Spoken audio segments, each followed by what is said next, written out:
Bismillahirrahmanirrahim. Assalamualaikum warahmatullahi wabarakatuh. My name is Ahmad Aswafi bin Abdul Aziz. My metric number is 2622994. Okay, so I would like to talk about the introduction first, and then we go to the contribution of Saidina Umar Al-Khattab. So, Saidina Umar Al-Khattab, called Al-Faruq, originally from Bani Adi, Quraysh, became the second Islamic Caliph in 633 until 644. He is one of the Caliph of Rashidin. He was born in Mecca. His father was Khattab bin Nufay bin Abdul Uzza, made up of middle class. And Sayyidina Umar al-Khattab was a knowledgeable man, brave warrior, and hero known for his bravery. He also provided a lot of help, especially in Islamic economy. His dad, Sayyidina Umar al-Khattab, in 644 after being killed by a Persian slave named by Abu Lu'lu'ah, or we call it Fairuz.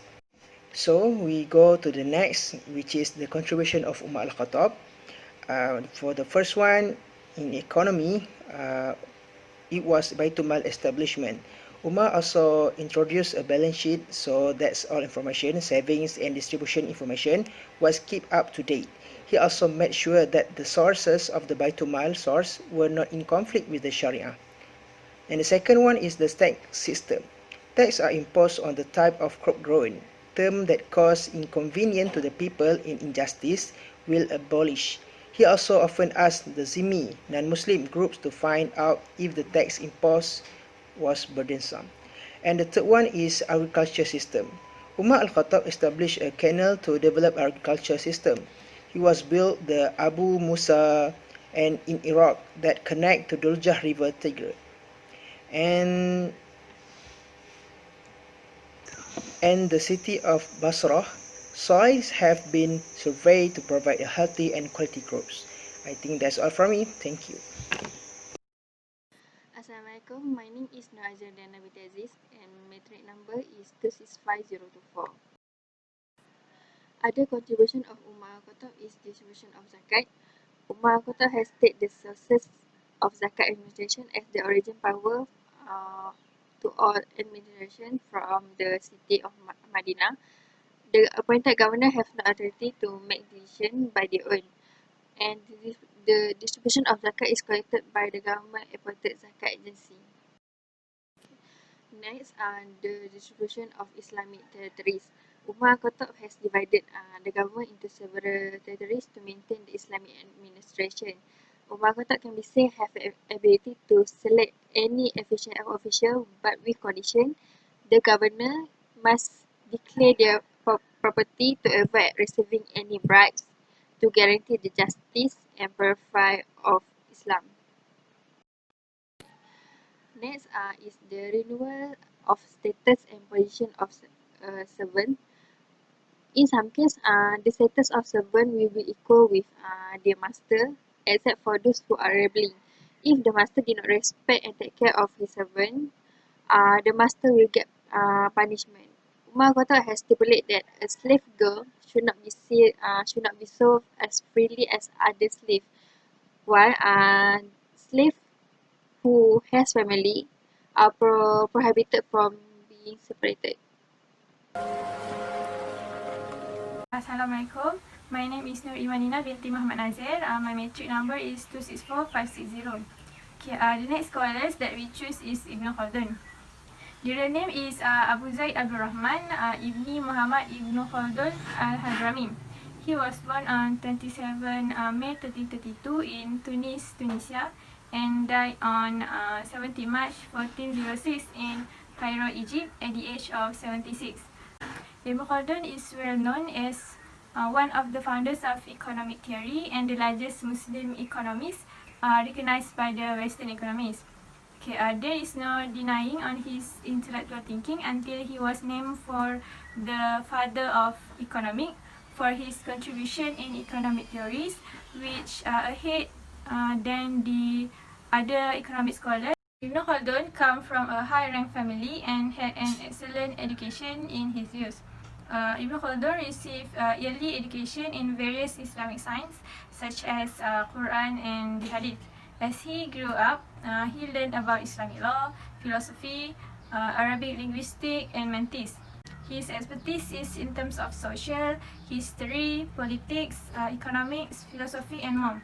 Okay, the most significant work by Ibnu Khaldun is the Muqaddimah.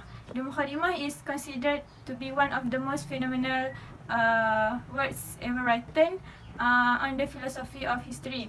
Okay, he also wrote the history of Muslim North Africa as well as his life journey in an autobiography titled Al-Tarif bi Ibnu Khaldun. My name is Nur Azmina Shafiqa binti Mu'fazil, metric number 264540.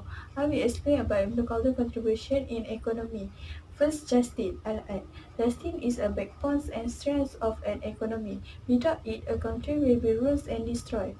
According to Ibn Khaldun, stealing, taking someone else's properties, and asking someone to do something contrary with Islam are examples of injustice. Second is price theory.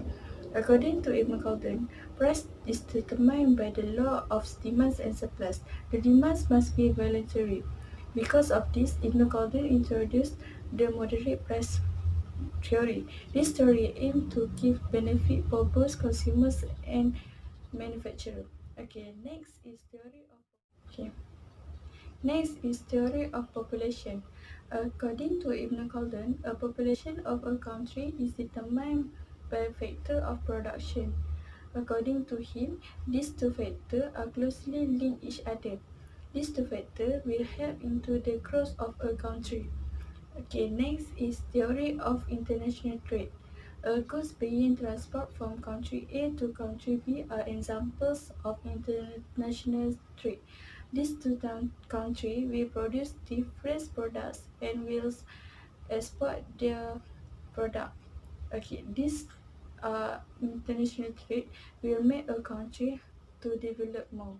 Thank you. Assalamualaikum warahmatullahi wabarakatuh. My name is Rabiatul Nadwa binti Mazlan. My metric number is 264457. I will continue about the contribution Ibn Khaldun in economic framework, which is purchase theory. Ibn Khaldun introduced the purchase theory by buying cheap goods and selling them at higher prices. As a consequence, it is called a profit. The one who paid the profit when he purchased the merchandise in a big amount and then sell it in the different countries. In this way, the two traders will obtain less profit because of the huge amount of trade. According to Al-Ghazali, he also does not reject the fact that the profit is the motive of the trade activity. In addition, Ibn Khaldun was a person who examined the theory of production. Production is done to satisfy the needs. With production, consumption and income are stable and people can easily buy the basic necessities. The relationship between the income and the consumption establish the theory of consumption. As a result, people's demands for goods and services will increase and the economic growth will be created. In conclusion, there are many Islamic economic scholars who discuss about the economic problem that sociologically help to develop the economic theories and concepts. The contribution of Islamic economic scholars like Umar Al-Khattab and Ibnu Khaldun should be exemplary to all Muslims. The contribution of Umar Al-Khattab is some of his effort in carrying on his government with trust and peace. Meanwhile, the effort of Ibn Khaldun in establishing various theories in economics has been a reference of some scholars of economics until today. That's all from us. Assalamualaikum warahmatullahi wabarakatuh.